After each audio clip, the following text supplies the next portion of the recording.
नमस्कार दोस्तों। श्राद्ध पक्ष और पितर पक्ष में किन चीज़ों का बहुत अधिक महत्व है और किन से हमारा सम्मान, हमारा भोजन पितरों तक पहुंचता है, वह आज मैं आपसे इस वीडियो में शेयर करने वाली हूं।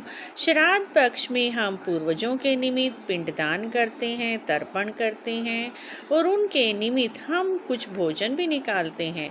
तो 3 वृक्ष, पीपल का वृक्ष, बरगद का वृक्ष और बेल पत्र का वृक्ष श्राद्ध में सबसे शुभ माना गया है।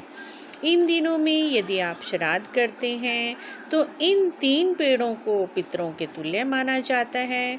अगर श्राद्ध हम इन 3 पेड़ों के नीचे अपने पितरों के निमित्त निकालें या भोजन इन पेड़ के नीचे रखें, तब भी वह हमारे पितरों तक पहुंच जाता है।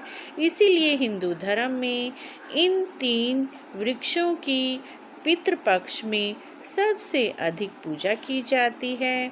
उसी प्रकार 3 पशु भी बताए गए हैं, उनमें कुत्ता, गाय और हाथी।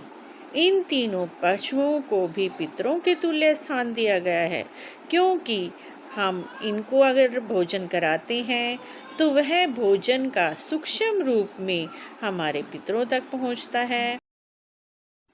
तो श्राद्ध पक्ष में इन तीनों पशुओं को भोजन अवश्य कराना चाहिए। जिस दिन पूर्वजों का श्राद्ध होता है उस दिन इन तीनों में से यदि आपको कोई भी पशु मिलता है तो उनको भोजन अवश्य कराएं, क्योंकि भोजन का सूक्ष्म रूप पितृलोक में पहुंचता है और पितृ उसे ग्रहण करते हैं। उसी प्रकार 3 तरह के पक्षी भी बताए गए हैं, जिसमें गरुड़ जी को बताया गया है, कौवे को बताया गया है और हंस को बताया गया है। इन तीनों को भी अगर हम भोजन कराते हैं तो वो भी हमें पिंडदान का ही फल मिलता है, तर्पण का फल मिलता है। इन तीनों के निमित्त भी हमें भोजन को पितृपक्ष में अवश्य ही निकालना चाहिए।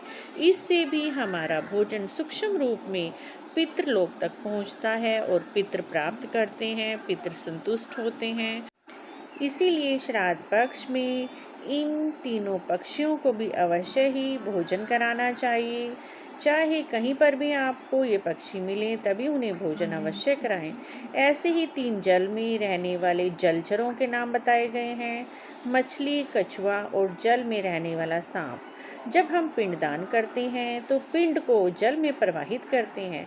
जल में प्रवाहित करने के बाद वह मछलियाँ, कछुए और सांप ग्रहण कर लेते हैं और वह सब भोजन सूक्ष्म रूप में पितृलोक तक पहुँचता है और पितृ उसे ग्रहण करते हैं।